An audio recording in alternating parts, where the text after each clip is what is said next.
sida ay tabisay wakaaladda wararka ee dalka Lubnaan. Alex waa 30 sano jir kana soo jeeda magaalada Salha ee dalkaasi Lubnaan. waxa uu timihiisa inta la isku duubay qaybta dambe loo jeeday uu ku xiray xarig uu ku jiiday baabuur weyn oo culeyskiisu dhan yahay 10 tan. Alex waa nin u dhashay waddanka Lubnaan. waxa uu baadigoob xoogan ugu jiraa sidii uu u gali lahaa buugga lagu daabaco waxyaabaha la yaabka ee dunida kadib markii tintiisa uu adeegsaday inuu ku jiido baabuur waaweyn isagoo sidoo kale diyaar u ah inuu ku jiido diyaarad weyn oo nooca rakaabka ah.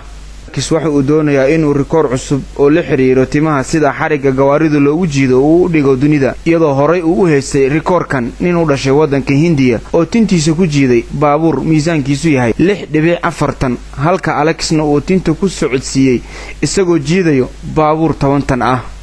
Alex waxa uu tagay garoonka diyaaradaha ee Beirut International Airport ee magaalada Beirut ee dalka Lubnaan isagoo xabadka u garaacday maamulayaasha garoonka una sheegay inuu doonayo inuu tintiisa ku jiido diyaarad. hase yeeshee maamulayaasha ayaa sheegay in arrintan aan u haysan fasax oo aanan u ogolaan karin. Alex ayaa waxa uu yiri waxa aad ii dhiirigeliyay dadka magaalada aan ku noolahay kuwaasoo had iyo goor sacabka ii tumo waxaana igu taageero waa xiliyada aan timahayga ku jiidayo ayuu yiri gawaarida. wuxuu intaas raaciyay Alex waxa uu ka codsaday hamigiisa caanimada ku salaysan inuu ka gacan siiyo madaxweynaha dalka Lubnaan Michel Suleiman si uu u guuleysto.